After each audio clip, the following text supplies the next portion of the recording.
வணக்கம். இது புதிய தலைமுறையின் விரைவு செய்திகள். வேட்டி அணிந்து சென்ற நீதிபதிக்கு அனுமதி மறுக்கப்பட்டது தொடர்பான வழக்கு விசாரணையை வேறு அமர்வுக்கு மாற்றி உயர்நீதிமன்ற தற்காலிக தலைமை நீதிபதி சதீஷ்குமார் அக்னிஹோத்ரி, நீதிபதி எம் சுந்தரேஷ் ஆகியோர் அடங்கிய அமர்வு உத்தரவிட்டுள்ளது. இதுபோன்ற விவகாரங்களில் நடவடிக்கை எடுக்க சட்டப்பேரவைக்கே அதிகாரம் உள்ளதாகவும், ஏற்கனவே இந்த விவகாரம் அங்கு கொண்டு செல்லப்பட்டுள்ள நிலையில் அதன் உத்தரவுகளையே இதில் பின்பற்றலாம் என்றும் நீதிபதிகள் குறிப்பிட்டுள்ளனர். எனவே உயர்நீதிமன்ற வழக்கறிஞர் தாக்கல் செய்த மனுவை விசாரிக்க விருப்பமில்லை என நீதிபதிகள் தெரிவித்தனர். தமிழகத்தில் வேட்டி அணிவதை தடை செய்யும் விதமாக சில மன்றங்களில் இருக்கும் விதிமுறைகளை நீக்குவதற்கு சட்ட திருத்தம் கொண்டுவரப்படும் என தமிழக முதலமைச்சர் ஜெயலலிதா அறிவித்திருப்பதை மத்திய அமைச்சர் வெங்கையா நாயுடு வரவேற்றுள்ளார். வேட்டி விவகாரத்தில் தமிழக அரசின் பரிந்துரை ஏற்று செயல்படுவோம் என்று சர்வதேச கிரிக்கெட் கவுன்சில் தலைவர் ஸ்ரீனிவாசன் தெரிவித்துள்ளார். ஐசிசி தலைவரானதையொட்டி ஸ்ரீனிவாசனுக்கு தமிழ்நாடு கிரிக்கெட் சங்கம் சார்பில் சென்னையில் பாராட்டு விழா நடந்தது.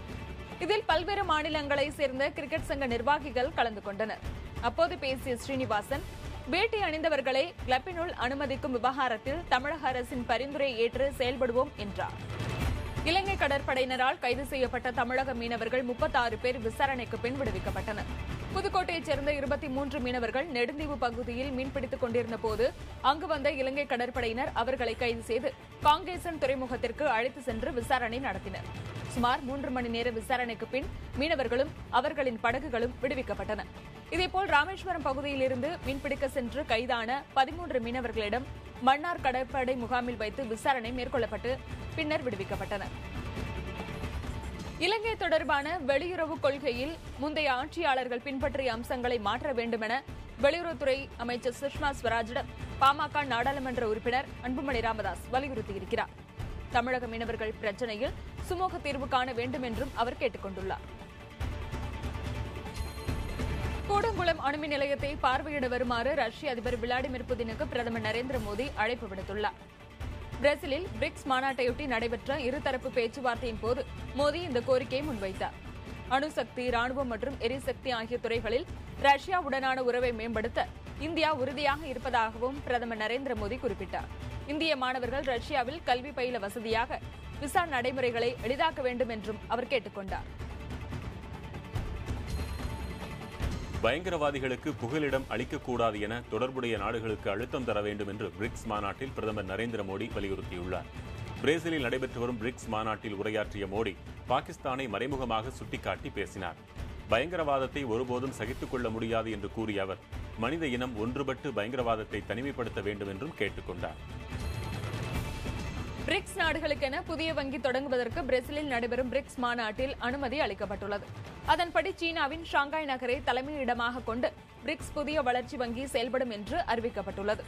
தலைமையிடம் சீனா வசம் சென்றுள்ள நிலையில் வங்கியின் முதல் தலைவர் இந்தியராக இருப்பார் என்று தகவல் வெளியாகியுள்ளது. பிரேசில், ரஷ்யா, இந்தியா, சீனா மற்றும் தென்னாப்பிரிக்கா ஆகிய 5 நாடுகள் கொண்ட கூட்டமைப்பாக பிரிக்ஸ் இருக்கிறது. இந்த நாடுகளின் வளர்ச்சிக்கு உதவும் வகையில் தொடங்கப்பட்டுள்ள வங்கிக்கு முதற்கட்டமாக 6 லட்சம் கோடி நிதி ஒதுக்கீடு செய்யப்படுகிறது.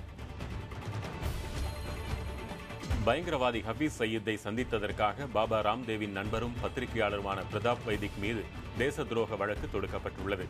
வாரணாசி மற்றும் இந்தூர் நீதிமன்றங்களில் தொடுக்கப்பட்டுள்ள இந்த வழக்கு வரும் 25ஆம் தேதி விசாரணைக்கு வருகிறது.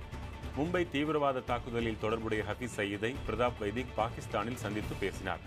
இந்த விவகாரத்தில் மத்திய அரசை குற்றம் சாட்டி நாடாளுமன்றத்தில் எதிர்க்கட்சிகள் பிரச்சினை எழுப்பி வருகின்றன. இந்தியாவால் தேடப்பட்டு வரும் பயங்கரவாதி ஹபீஸ் சயீத்திடம் தான் பேச்சுவார்த்தை ஏதும் நடத்தவில்லை என்று யோகா குரு ராம்தேவின் நண்பரும் பத்திரிகையாளருமான வேத் பிரதாப் வைத்திக் கூறியுள்ளார். ஹபீஸ் சயீத்துடன் தான் பேசிய விவரங்கள் அனைத்தும் இணையதளத்தில் வெளியாகியுள்ளதாக தெரிவித்த அவர், அதனை பார்க்கும் எவரும் தன் மீது குறை காண மாட்டார்கள் என்று குறிப்பிட்டுள்ளார். திருவாரூர் அரசு மருத்துவக் கல்லூரி மாணவர் சேர்க்கைக்கு இந்திய மருத்துவ கவுன்சில் அனுமதி வழங்கியுள்ளது. புதிய கல்லூரி என்பதால் 5 ஆண்டுகளுக்கு ஒருமுறை ஆய்வுக்கு பின்னரே சேர்க்கைக்கு அனுமதி வழங்கப்படும். இந்த ஆண்டு திருவாரூர் அரசு மருத்துவக் கல்லூரியில் போதிய உட்கட்டமைப்பு, பேராசிரியர்கள் இல்லை என்று கூறி சேர்க்கைக்கு தடை விதிக்கப்பட்டது. இந்நிலையில் குறைபாடுகளை சரிசெய்து மாணவர் சேர்க்கைக்கு அனுமதி கோரப்பட்டது. கல்லூரியின் கோரிக்கையை ஏற்று 1ஆம் ஆண்டு கோரிக்கைக்கு மருத்துவ கவுன்சில் அனுமதி வழங்கியுள்ளது. சென்னை அடுத்த கொடுங்கையூர் காவல் நிலையத்திற்கு விசாரணைக்கு அழைத்துச் செல்லப்பட்ட ரவுடி உயிரிழந்தது சர்ச்சையை ஏற்படுத்தியுள்ளது. தாமோதர நகரை சேர்ந்த கோபால் என்பவரை கொலை வழக்கு ஒன்றின் விசாரணைக்காக கொடுங்கையூர் போலீசார் அழைத்து சென்றுள்ளனர். காவல் நிலையத்திலேயே கோபால் உயிரிழந்த நிலையில் அவரின் உடல் பிரேத பரிசோதனைக்காக ஸ்டான்லி அரசு மருத்துவமனைக்கு எடுத்துச் செல்லப்பட்டது. இந்த சம்பவம் தொடர்பாக காவல்துறை உயர் அதிகாரிகள் விசாரணை நடத்தி வருகின்றனர். விசாரணைக்கு அழைத்து சென்ற போலீசார் கோபாலை அடித்துக் கொன்று விட்டதாக அவரது உறவினர்கள் குற்றம் சாட்டியுள்ளனர். அதிமுக ஆட்சியில் தொழில் வளர்ச்சி பெருகவில்லை என்று திமுக தலைவர் கருணாநிதி குற்றம் சாட்டியுள்ளார். தொண்டர்களுக்கு எழுதும் கடிதத்தின் மூலம் இதை தெரிவித்திருக்கும் அவர், அதிமுக பொறுப்பேற்ற 2011ஆம் ஆண்டு முதல் இதுவரை 10,660 கோடி ரூபாய் முதலீடு கிடைக்கப் பெற்று 10,022 நபர்களுக்கு நேரடி வேலைவாய்ப்பு கிடைக்கப் பெற்றிருப்பதாக சட்டப்பேரவையில் முதல்வர் கூறியதாக குறிப்பிட்டுள்ளார். ஆனால் தொழில்துறை அமைச்சரோ 1,62,667 பேருக்கு வேலைவாய்ப்பை முதலமைச்சர் உருவாக்கியிருப்பதாக கூறியிருப்பது உண்மைக்கு மாறான தகவல்தானே என்று கேட்டுள்ளார். பொறியாளர் பணிக்கான தேர்ச்சி பட்டியலை ரத்து செய்ய கோரிய வழக்கில் 21ஆம் தேதிக்குள் பதில் அளிக்குமாறு டிஎன்பிஎஸ்சிக்கு நோட்டீஸ் அனுப்ப சென்னை உயர்நீதிமன்றம் உத்தரவிட்டுள்ளது. ராமநாதபுரத்தைச் சேர்ந்த முனீஸ்வரன் என்பவர் தாக்கல் செய்த மனுவில் 222 பொறியாளர் பணியிடங்களுக்கான முதலாவது தேர்ச்சி பட்டியலில் இடம்பெற்றிருந்த தனது பெயர் திருத்தி அமைக்கப்பட்ட 2வது பட்டியலில் பெயர் இடம்பெறவில்லை என்று கூறியிருந்தார். எனவே தேர்வில் முறைகேடு நடந்திருப்பதாகவும் தேர்ச்சி பட்டியலை ரத்து செய்யுமாறும் மனுதாரர் கூறியிருந்தார். ஈரோட்டைச் சேர்ந்த இலங்கை அகதி மாணவி நந்தினிக்கு மருத்துவ படிப்பிற்கான இடம் ஒதுக்குவது பற்றி பரிசீலிக்கும்படி மருத்துவக் கல்வி இயக்குநருக்கு சென்னை உயர்நீதிமன்றம் உத்தரவிட்டுள்ளது. இது தொடர்பாக தாக்கல் செய்யப்பட்ட பொதுநல வழக்கு மீதான விசாரணையில் நந்தினிக்கு மருத்துவக் கல்விக்கான இடம் வழங்குவது குறித்து பரிசீலிக்க வேண்டும் எனவும் அகதி மாணவிக்கு இடம் வழங்கலாமா என்பது குறித்து பின்னர் முடிவு செய்யலாம் என்றும் நீதிபதிகள் உத்தரவிட்டனர். 12ஆம் வகுப்பு பொதுத் தேர்வில் 197.5 என கட் ஆஃப் மதிப்பெண் பெற்ற நந்தினிக்கு அகதி என்பதால் மருத்துவ படிப்பிற்கான இடம் மறுக்கப்பட்டது. திருச்சி அரியமங்கலம் குப்பை கிடங்கில் மருத்துவ கழிவுகள் கொட்டப்படுவது தொடர்பாக 2வது நாளாக ஆய்வு நடத்தப்பட்டது.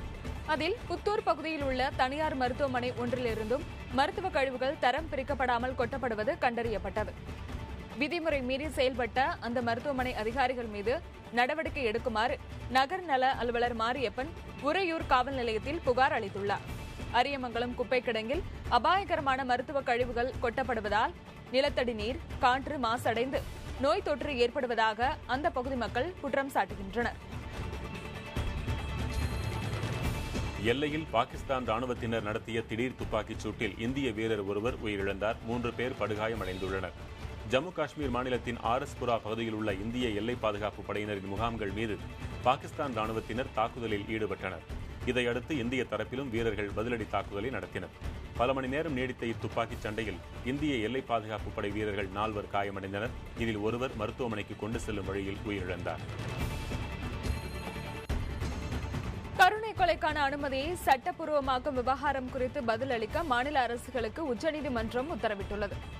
வழக்கு விசாரணையில் நோயாளிக்கான செயற்கை சுவாசத்தை நிறுத்துவது என்பது தற்கொலைக்கு சமமானது என குறிப்பிட்ட மத்திய அரசின் வழக்கறிஞர் இதுபோன்ற செயலை ஒருபோதும் அனுமதிக்க கூடாது என வாதிட்டார். இதை கேட்ட உச்சநீதிமன்ற தலைமை நீதிபதி RM லோதா அடங்கிய அரசியல் சாசன அமர்வு கருணை கொலையை சட்டப்பூர்வமாக்குவது குறித்து பதில் கொடுக்குமாறு அனைத்து மாநில அரசுகளுக்கும் நோட்டீஸ் அனுப்ப உத்தரவிட்டது.